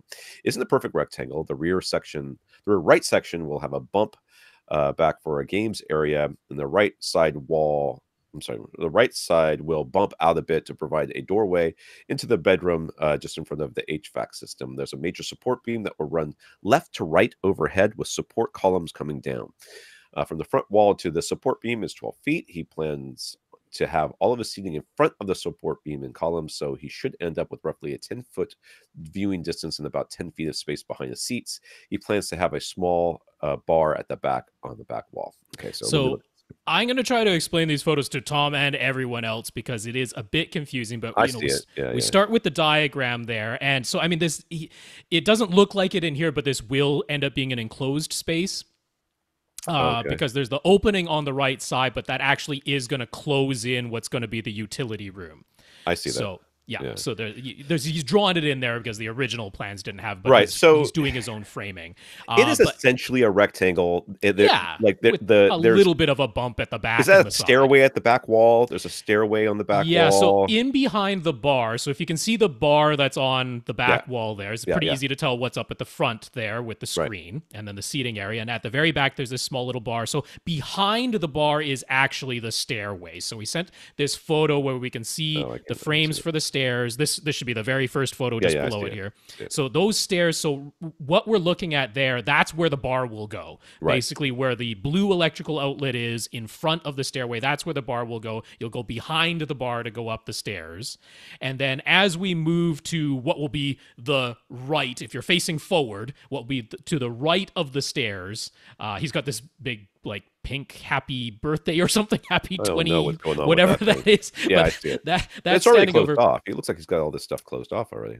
Well, so that's the back section there. That's going to be the games area. Now, what makes the photos a little bit confusing is that in the photos that he sent, he doesn't have the framing up in the photos. He has the framing up now in real life, but in the photos, he doesn't have the framing up for the bedroom and the HVAC area. So we're seeing the whole open area. So basically, if you can see this vertical support beam that's just in front of the HVAC there, that's sort of where the bedroom will be, all right? That whole area there is the bedroom, and then the HVAC is just behind the bedroom. I would still, in my mind, this is still a rectangular room. This is rectangular enough. It's more or less a rectangular room, and just so that looking at these photos, you're aware that HVAC is not going to be inside of the theater, that HVAC system and that whole open area in front of the HVAC in the photos, that's the bedroom. Right. And so all of that is going to be walled off. So just so you... So for everybody else, this is a 28 by 22 foot room. There's the stairway at the back. If you follow the stairway, if you're sitting in the couch, behind you in the left corner would be the beginning of the stairs going up behind you. That's correct. Okay. Yeah. And then where those stairs are, so it kind of bumps out into the room. There's that wall continues a little bit past what would be your right wall, where there'll be another wall. So there's be maybe a 2 foot, maybe less jut out in that rear corner. Yeah. With doors everywhere. So I assume there's a door at the top of the stairs, at the bottom of the stairs, or something like that. That I'm not certain about. He didn't specify, but it sounds like this there needs to be a door someplace. Let's just say that. Yeah. So somewhere at the bottom or the top of the stairs. Yeah, there needs to be a door. So this is essentially still a rectangle, but there is no really good place to put anything in the right rear corner. So if you're looking at subwoofers, then subwoofers would be front right, rear left. I mean, he's got enough space they could actually go side to side as well. He definitely has enough space that you could put one on the left wall of the theater and the right wall of the theater, which would be like the party wall to the bedroom. But that should be okay. You're building this whole thing, so that's where I would put two subs in here, is the midpoints of the two side pictures, walls. Dude, I'm not seeing. I know. It's very confusing. Okay, I got the rest of it. Yeah.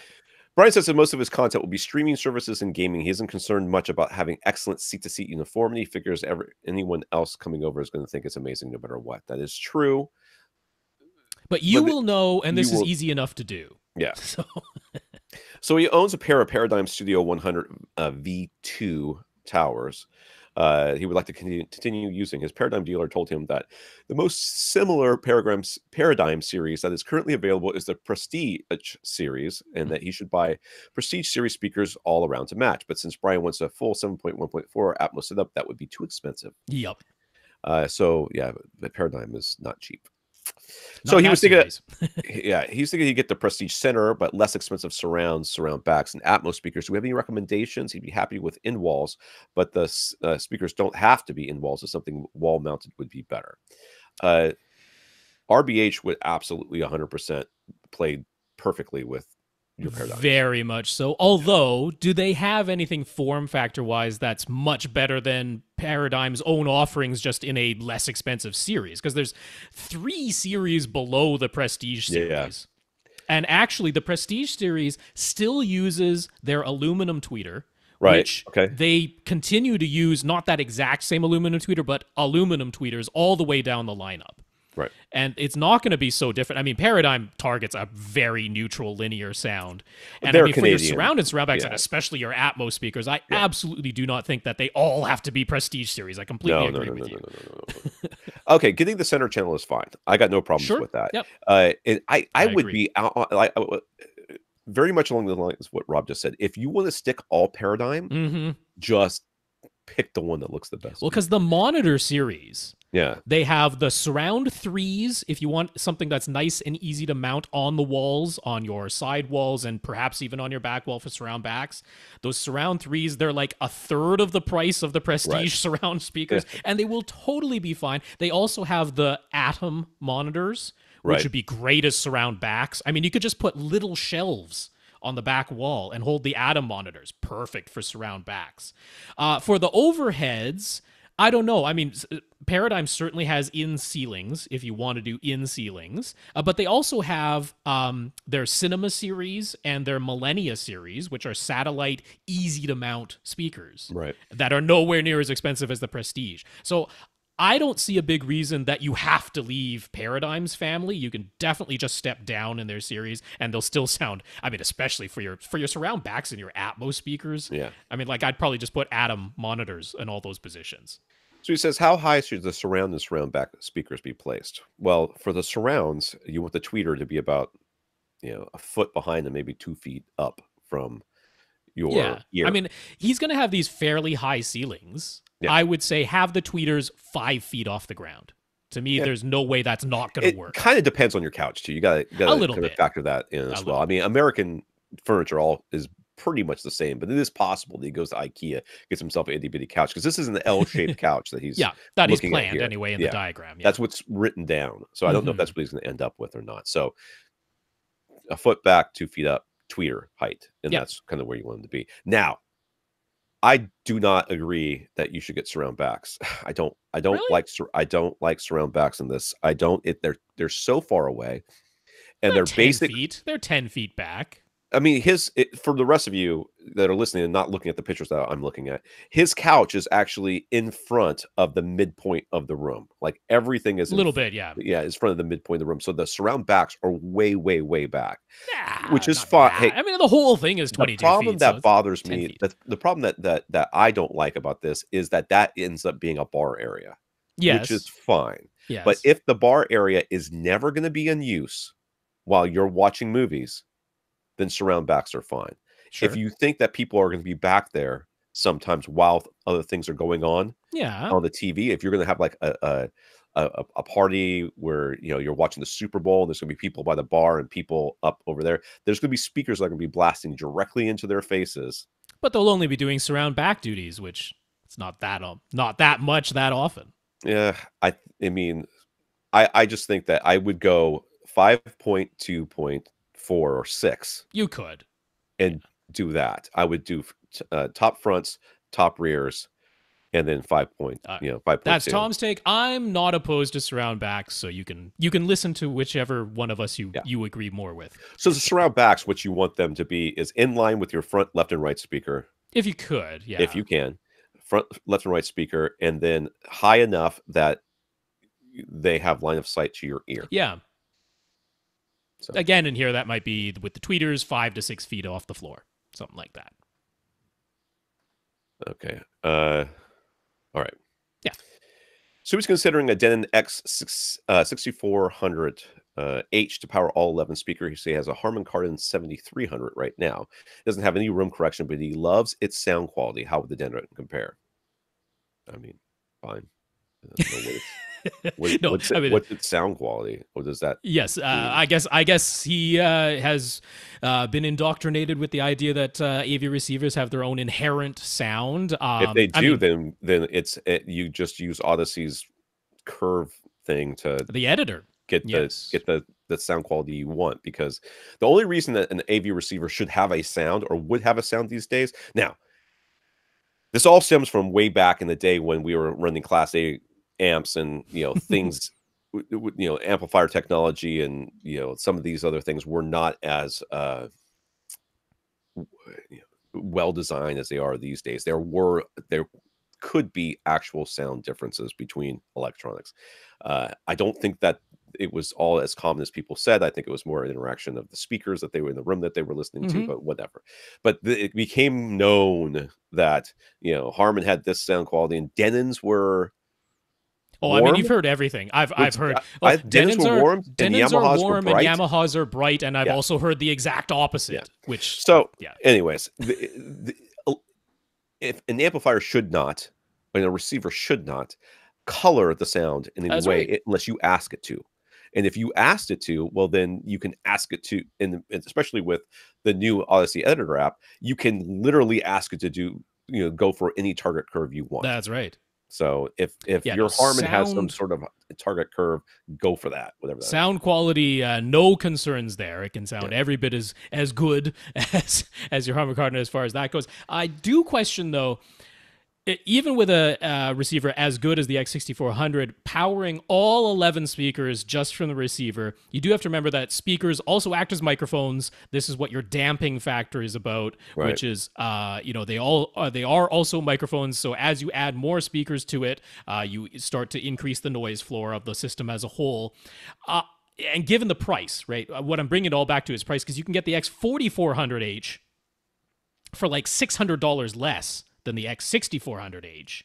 And then you can take less than $600 and get yourself an external amplifier to, first of all, bump the 9-channel built-in X4400H up to a full 11 speakers. But, you are using very nice speakers up front. Maybe you just want to get like an Outlaw 5-channel amp or something like that. Yeah. You power your front 3 with the Outlaw plus the other 2 speakers that have to be powered externally. And that total price will be less than the X6400H. So I could easily get in favor of something like that, just to put it out there. So his Paradigm dealer said he likes Paradigm subs better than SVS. Shocking literally no one. Well, he said he also sells SVS subs, but guess which ones cost more and make more profit? So yeah, guess which ones have higher value for his bottom line. Hey, I love the sub 1 and sub 2 as well. I mean, the Paradigm sub 1, sub 2 will absolutely crush almost any room you put them in. It really doesn't matter, but they are also stupidly expensive. They are. But what sub or subs would we suggest? SVS. Okay, so I mean, we don't even have to go there. I mean, he's got a large enough room size. We could go HSU. Yeah. We could go Power Sound Audio. Sure. Yeah. I mean, we could go Rhythmic. Okay, so how much do you care about aesthetics? How much do you care about certain other aspects? Floor space, that sort of thing. I mean, is this going to be hidden? Do you not care if it's a big? Because I mean, nobody else is doing cylinders like SVS is. That's but true. I mean, the thing is, he's got a large enough room here where I don't know if I would recommend the 2000 series cylinder. And the 4000 series cylinder is a lot more money and actually more than you need. If there were a 3000 series cylinder, that would be like the perfect choice in this room. And the 3000 series, you can get subs from other brands. They're not going to be cylinders. They're going to be big boxes. But they have that level of output for less money than SVS. So subs. Like that F15. Yeah, like the 15-incher from Power Sound, which they $1,000. So it's definitely less expensive than the ported 3000 series sub from SVS. So I could easily point you to like the ported 15-incher from Power Sound Audio. Now, it's a big black box, all right? Yeah. But if that's okay, that's the right type of output for your room size, and the price can't be beat. Right. He says with having the Paradigm Perfect base kit that comes along with the higher end Paradigm subs make room correction in the AV receiver unnecessary. No. You want Atmos anyway, so you're gonna wind up with the good room correction. So to me, that's almost a moot point. And no, there's no reason that you should pay thousands more for the Paradigm yeah. sub. You just.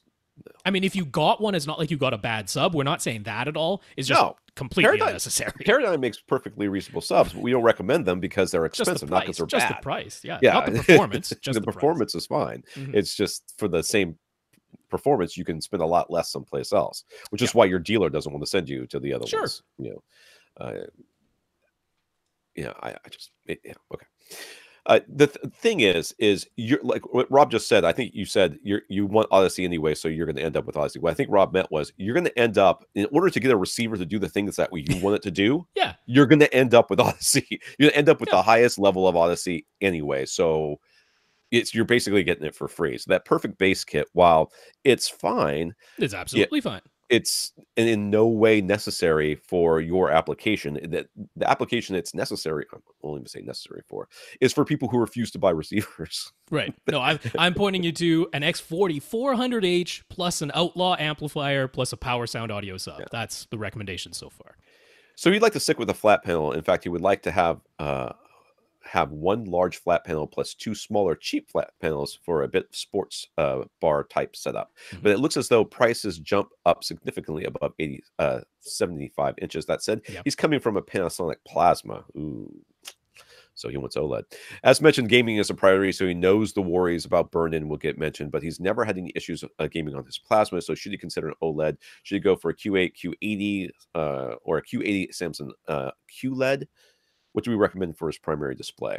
I mean, you'd be looking at a 77-inch OLED, which, I mean, granted, they're $7,000 now. That price keeps coming down on the 77-inch OLEDs. So that's a lot of money. But yeah, that's a lot of money. You can spend $2,200 on the Samsung we just talked about. I wouldn't mind getting him something that's at least full array local dimming. Right. And the Q8/Q80, I mean, that is the value choice because the Q90 is just as expensive as the OLED. Right. And I would, at that point, I would probably get the OLED, to be honest with you. But that Q8/Q80, that is that sort of butter zone of definitely less expensive. You still get the size, you get the full variable refresh rate, and you get the full array local dimming. And the really nice color and the excellent anti-reflective filter and all that. It's, in a way, as expensive as the Q8/Q80 still is, it becomes the value choice of the really excellent flat panels. I guess I would call it that way. I mean, Sony's X900F is up there too, but it doesn't have the full variable refresh rate. That's kind of the thing you're giving up there. The Samsung's give you that. I am unconvinced that this full variable refresh rate is, makes a that huge important difference for if you've casual ever gaming. Like if seen a single screen tear and it drove you nuts, then that's who this is for. Yeah, I just think, I mean, unless you're some sort of StarCraft 2 gamer who's like making money doing it, I just don't know. I mean, I guess what I'm saying is, if you can afford the 77-inch OLED, I mean, that is the thing that's going to take you from a Panasonic Plasma and go, oh, I got something every bit as what I had and better. Right. And if you never had burn-in problems on a Plasma, you will not have burn-in problems on an OLED. The OLEDs are even more robust and harder to burn in than a Plasma was. So you're a careful viewer. You obviously mix up your content and don't set it in torch mode. Otherwise, you would have had a problem with your Plasma. So I think you're fine. The question is just price. If the price of the 77-inch OLED is just too much, I would say that a Samsung Q8/Q80 is the value choice of the excellent displays. So I think those are the right two things to look at. I will say, for your smaller screens, make sure they're still 4K HDR capable. Otherwise, are you going to have HDMI problems? So they certainly don't have to be big and expensive, but make sure they are still 4K HDR displays, your littler TVs, because we don't want to run into all the HDMI problems. Right. Unless you're going to get individual, cable boxes for each one of those. Each one has its own separate sources. Which, honestly, I'm kind of for. I mean, not necessarily. It doesn't have to be. But I mean, if you ever want to be able to switch from one source to a different display, matrix type stuff, then you've got to have them all 4K HDR displays. And I mean, they don't have to be expensive. You can get some TCLs, right? Yeah. If it were me, I would be getting TCLs.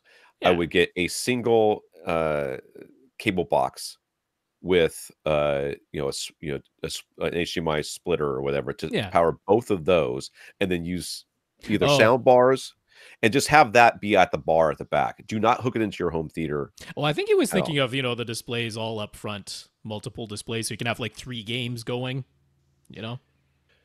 That's fine, but then you'll need a cable box for all 3 of the things, and I would not hook the rest of it into your home theater because it's just like you said, it's just gonna. I think it's Yeah. just be easier. So he's considering putting all of his home theater equipment in the area under his stairs and then running conduit from there to any locations necessary. What do we think of that idea? I think it's a great idea. Your speaker wire and all that stuff will be it's fine. Running Mm-hmm. to your subwoofer locations will be fine. Your only issue will be your HDMI run, which will Yep. be significantly longer, which means you're looking at an active HDMI solution. So the monoprice red mirror or or the monoprice fiber optic. the fiber optic. I'd probably go with the probably- monoprice fiber yeah. optic, to be honest, me too. just to be safe. Yeah, so that ups your price, but no, definitely do the conduit. That's absolutely right. Right. Go for a pretty big conduit because, I mean, monoprice nicely with the fiber optic. They have the version where it has a skinny little HDMI plug that then goes into an adapter to turn it into a full size. So that's easier to pull through a conduit. But it's just to be aware of. HDMI is going to be the thing you're concerned of. And you're close enough even to this back thing behind the stairs that it shouldn't be a problem for your wireless controllers because you're still only 10 feet away. So that should be fine. Yeah. So he'd always planned on to use drywall in the ceiling, but he's also planning on hard floors, no installed carpet. I guess that's hardwood floors. Anyways, so after listening to us, he realizes he won't have enough absorption. So should he switch to a drop tile ceiling? And if so, which ceiling tiles do we recommend? I mean, it is a compromise to your soundproofing. I'd probably keep the drywall. I mean, I don't see it. I mean, I would just put a big rug down and I would make a bunch of DIY panels and just evenly space them across my wall, across all the walls, of the walls. You have a pretty high ceiling. You could even do the thing where you actually put like a layer of like a 2-inch layer of insulation across your ceiling and then cover it with fabric. Yeah, you could do that too. You're never going to notice looks wise that anything is amiss. And now you've just made your whole ceiling an absorber. I mean, you can do that. Or you can put insulation on your walls and cover those with fabric. You can quite easily hide absorption that way. When you're doing full construction like this, it's not that difficult to have 2 inches of absorption with fabric over and a rug it between you and your rug, and your TV and your front speakers. Given the compromise to the soundproofing, I would probably keep your plan of the drywall ceiling. Yeah. What time is it?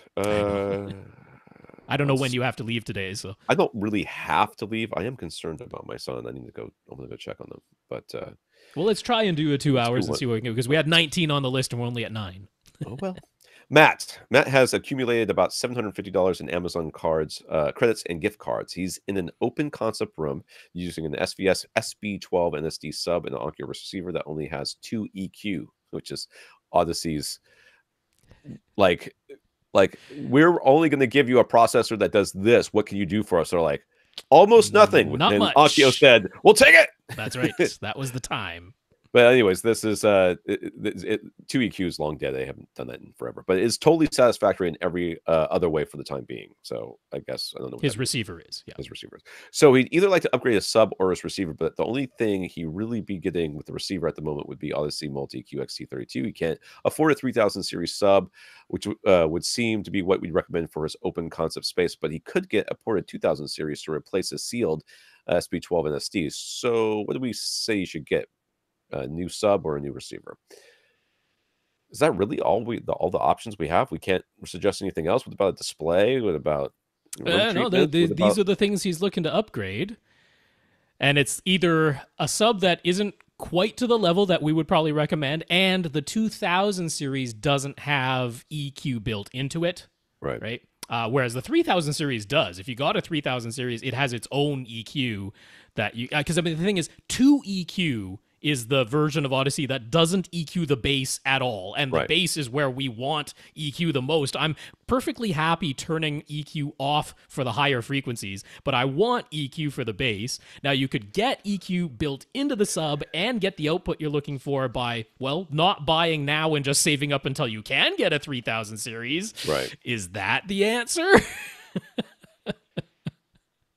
I mean, if he's fine with everything he's got right now, I mean, first of all, it seems like replacing the sub seems to be high on this list. And It does. Well, I mean, I could see an SB12 NSD in an open concept space is just getting gobbled up. It's just not performing what he wants. And a ported 2000, like a PC 2000, will certainly do better. Right. It'll certainly do better. I mean, I'm more in favor of getting that than the receiver at this point. Because, I mean, if the only thing you're getting the receiver for is room correction... Yeah, it's not enough. That's not enough. Can I say none of the above? I know. I'm kind of with Rob, and let's just keep saving until we get to the point where we can get a bigger, a properly. I mean, I want to know more. Well, everything you want, the zero regret purchase. Right. Yeah, save up for that. All right, we'll do one more at least. Mike wants a new receiver for his family room. He has a full 7.2.4 setup in his dedicated theater, so his family room setup will never be more than 5.1. It's an open concept room using ceiling speakers, and he does want to power a second zone using this receiver. Plus, he wants HEOS so that audio can be sent to a pair of speakers outside. So he definitely wants a Denon. He doesn't want to overspend, but he does want 5.1 in the open family room, a powered zone 2, up-to-date HDMI spec, which is everything anyways, and an on-screen display and HEOS. Accessories for Less has a Denon X1400H at a very low price, but would we recommend that model or something else? Does it have all the things? Yeah, it does have all the things. If it has all the things, then it's the cheapest option. I mean, he only really wants 5.1. So yeah, the other thing that you'll have to worry about is if you're powering that zone 2, what are you sending to the zone 2? Mm-hmm. And you have DACs inside the receiver that will allow you to take your HDMI connection or whatever it is and convert it to 2 point, yeah. Two, I mean, I think it was when I looked this morning, the X1400Hs were out of stock and the X2400Hs were in stock for only $20 more. Yeah, well, $20. Let's go. Yeah, I mean, I don't know. For some reason, I'm just more comfortable with the X2400H because I mean, it's got more HDMI inputs. It's got more amplifier power. This is sort of an open family room space, and like the really skimpy amplifier power in the X1400H makes me a little bit. I'm kind of leaning towards the X2400 because it's in stock. It's only $20 more, and I'm very comfortable with that one. So I don't know. That's the way I lean, Mike. All right, that's fine. Josh has a small room, 11 by 11 by 8.5. He sits 5.5 feet away from his 55-inch OLED. Finally, somebody sits a proper distance from the 55-inch TV. And he uses a Sony DN1080 receiver to power Klipsch Reference Premier front speakers, and a pair of Klipsch Reference surrounds, and a pair of top middles, and a single SVS PB2000 5.1.2 setup. No one has ever. I mean, there's like no watts were ever used in this home. That's right. More power is just burned in the power supply from inefficiency than watts are sent to these speakers. The display uses more power than your speakers do. Absolutely. PB2000 in an 11 by 11 by 8.5 foot room. This man has headroom to spare. What should be his next upgrade? Your room? Room treatments, he doesn't have any. He does have a carpeted floor, it looks like. He's got movie posters all over the place. That's the very first thing he says here. So he's got posters all around. He actually wonders, are they hurting his acoustics? Well, they create another I mean, it depends if they're what you've got them mounted, or are they behind glass? Because that just gives a hard surface for this. You can't tell. It's probably like those cheaper... I mean, you certainly could get printed panels, right? But they won't be these movie posters that you probably love so much. Not unless you go against copyright stuff. Find somebody to break the law for you. That's right. I don't know. I mean, I wouldn't say these are like drastically hurting you over just bare walls. They're high enough to that they're above the speaker, ear level. Yeah, the speaker height level. He's also not sitting right on the back wall. It looks like there might be a computer desk. Yeah, he's got him. like this single seat facing a computer monitor behind his forward-facing seats. And he has carpet in here, so it's not like it's all whatever. So I mean, I think you certainly could help a little bit, you know, because I don't think you've got 30% of your surface area covered in absorptive stuff. Well, I'm looking at that front left speaker and the wall. You could to the left, to the right of it, or to the left of it, depending on what direction you're looking at. To its side, the left wall, you could put below where the looks like there's a shelf for movies. You could put a 2x4 panel horizontally. You sure there, could, and that would catch your first reflection. And then try to mirror that on the right-hand side if you're able to. Right, and then behind your head anywhere that you could would also work. Yeah, I don't think you have to go overboard here at all, but a little bit more. I'm thinking maybe 4 to 6 panels. Yeah, at the most. Agreed. Yeah. Should he get a second sub? His PP2000 is currently in the middle of his back wall. He could fit a PC2000 in his front left corner. Should he go for that? This is you. I mean, this room, I don't know. Can the structure of your room even handle that much space? Oh, it'd be fine. I mean, you could. You sure could. They would be a fine match with each other. I'd want to know what your uniformity is like at the moment. Yeah. It might not be that bad. It might be, but it might not be. I'd want to know. I mean, play some sweeps, sit in each of your seats, and see how uniform or not uniform it is. If it's really not uniform and you care that the 3 seats are not uniform, well, then you've got to get a second sub because there's no other way to fix this. Right. Yeah. But that's really the only way to come at it. Play some sweeps and listen. So should he upgrade to a 65-inch OLED? You could. Good. I mean, you're 5.5 feet away, so that's probably not going to change. 65 inches would give you the 45-degree field of view from that distance. That's about right for me, to be honest with you. For my viewing preferences, that's about right for me. What I would say, though, is I wouldn't recommend grabbing a 65-inch OLED right this second. Because I think the current like C9 and that, I mean, it's nice. Why not get the one that has the completely future-ready HDMI spec and all that? But I wouldn't get it right now because we know they're going to drop by $1,000 by Black Friday, if not sooner. Right. So I would wait till closer to the end of this year and then maybe get yourself a 65-inch OLED. But I wouldn't make that your purchase right now. So he's heard great things about the larger RP600 speakers. RP, what the heck? Reference Premiere. Oh, Reference Premiere. The still clip. Should he upgrade his front left to right bookshelf speakers? No. This one we can be emphatic on. No. Let me just say, dude. You're not even 6 feet away. No. Your poor receivers are going. He's like in a dead end job. He's like, I'm not doing anything over here. I barely work. I do nothing. Why did he even buy me? I have more sound coming into me of the speakers acting as microphones than I'm pushing out to them. Basically, I'm just a filter. That's all I am. Yeah, you do not need. No, I mean, that is not your upgrade, sir. If you wanted to get different speakers, that would be a thing. I mean, Reference Premiere speakers from Klipsch are fantastic. Oh, they're nice. They're really good. Very, very nice. So there's no reason that you should. But if you said, I just want to try something new, then we could make some recommendations. But you certainly don't need to upgrade to more efficient. So far, we're saying absorption panels we're in favor of. Yes. Because that doesn't even have to be super expensive. I mean, you could DIY that. Yeah. So some absorption panels we're in favor of. Maybe a second sub, figure out, play some sweeps, but that's it so far. Yeah.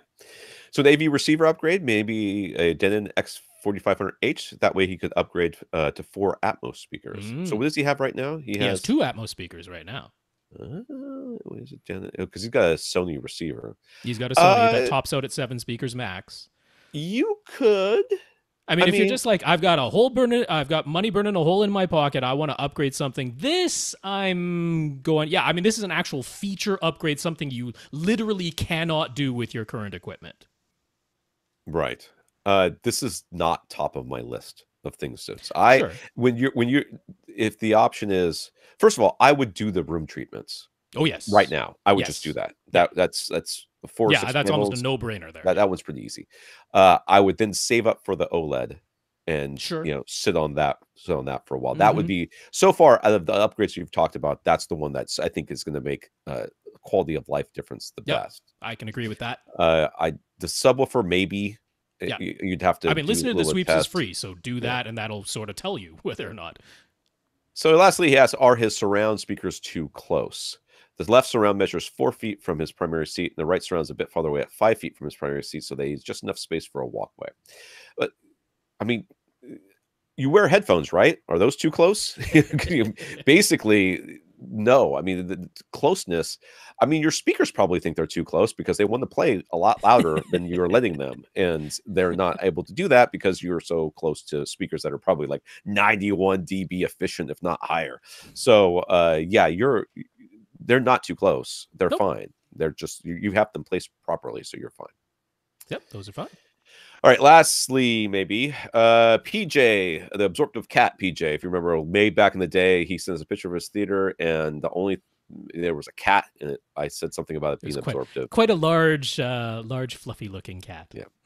PJ asked a while back about upgrading his Polk Monitor Series to LCR, Polk Monitor Series LCR speakers. The room is 33 by 12 by 8.